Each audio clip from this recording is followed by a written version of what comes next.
Hey, church, I wanted to talk to you today. Yesterday was Easter, and I hope you had a great Easter. I know it felt very different, and I think I'm going to stop bringing attention to that because that's just the reality that we live in right now. Hey, we had a good one. I saw some pictures of you guys celebrating, doing Easter egg hunts, and just enjoying family, and that's a great thing. So it's Monday after Easter, and we're starting a new sermon series this week called God in Our Past, God in Our Present, and God in Our Future, and God in Our Eternity. So it's going to be 4 weeks, and this week we're going to be focusing God in our past.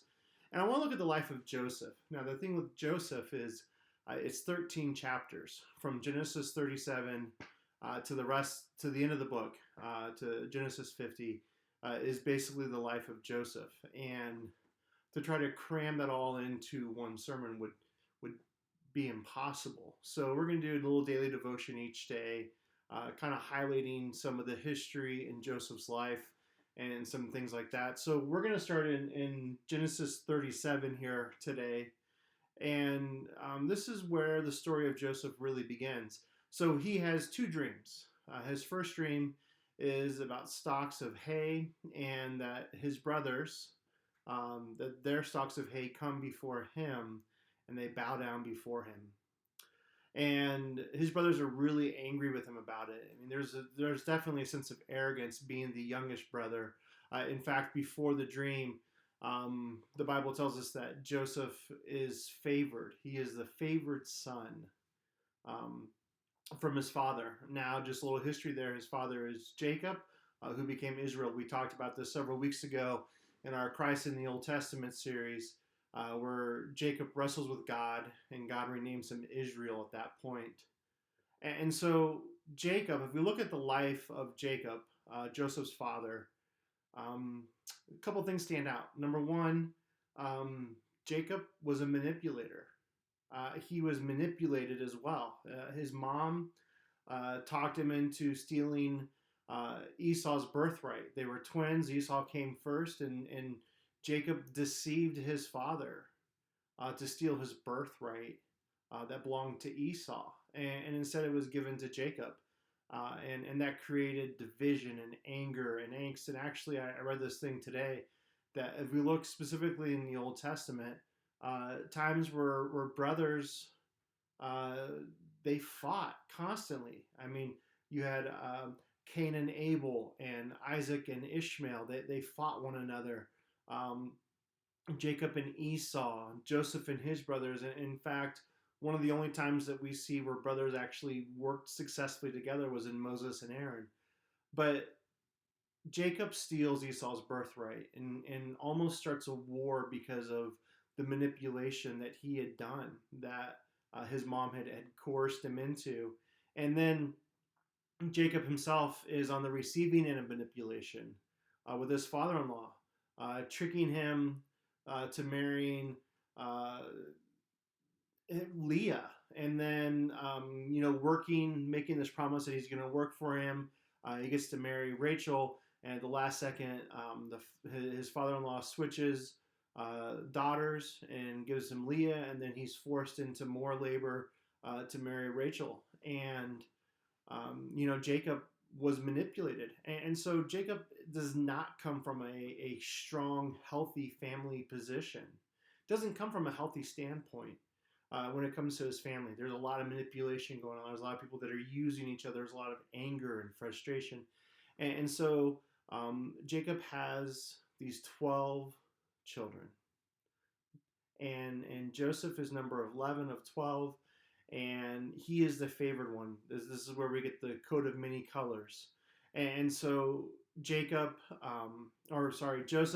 comes to his brothers and tells them, hey, I have this dream, and they're angry with him. Oh yeah, the spoiled one, the dad's favorite. What, you think that you're better than us, that we're gonna bow down before you? And Joseph doesn't learn his lesson. He has another dream, and this time it's the sun and the moon and 11 stars come and bow down before him. And the sun is Jacob. The moon is Leah. At this point, Rachel, his biological mother, is dead. Leah is the stepmom, or yeah, is Joseph's stepmother. And so it's actually right here in chapter 37, verse 10, when he told his father as well as his brothers, his father rebuked him and said, "What is this dream you had? Will your mother and I and your brothers actually come and bow down to the ground before you?" And then verse 11, there's this very weird moment here in verse 11. His brothers were jealous of him. That's not the strange part. But his father kept the matter in mind. So I've been thinking about this little statement. His father kept this matter in mind. And initially I thought, oh, maybe his dad must be angry. Maybe he's going to use this as a teaching point about humility. But in actuality, when we look into it a little bit more, it's kind of the same statement that we see Mary making at Jesus' birth when all the shepherds and everyone come to worship. And it says that Mary pondered all these things in her heart. The reality is Jacob, or Israel as we know him now, on this point in the story, had two visionary prophetic dreams as well. And so he is likely thinking about these two dreams and wondering what's actually going to happen because of them. And that brings up an interesting point. So I was digging into some things, and I came across a couple articles about prophetic dreams.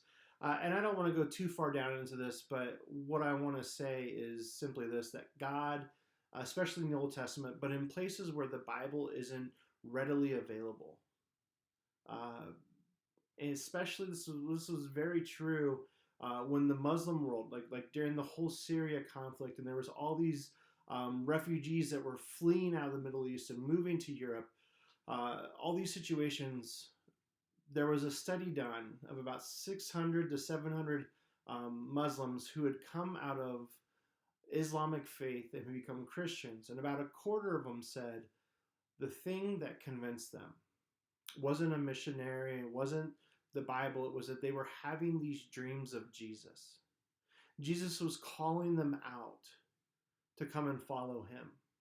And they use these dreams as touchstones, if you will, as cornerstones to start to investigate. And they would talk to Christians and they would ask these questions about verses that this dream Jesus that they were having was quoting to them. And they were finding the truth in the Bible. And ultimately they were finding the truth in Jesus Christ. And so God was using these dreams. And if we know in Joseph's life that he has two moments where he interprets dreams, and it brings him notoriety as well.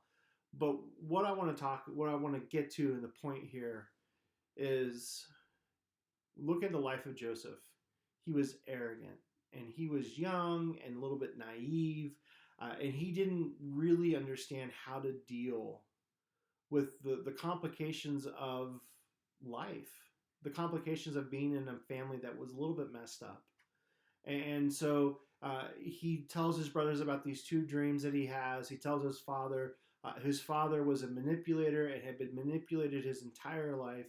And what do we see as a result of what Joseph is doing in the unhealthy life or the unhealthy house that he was growing up in?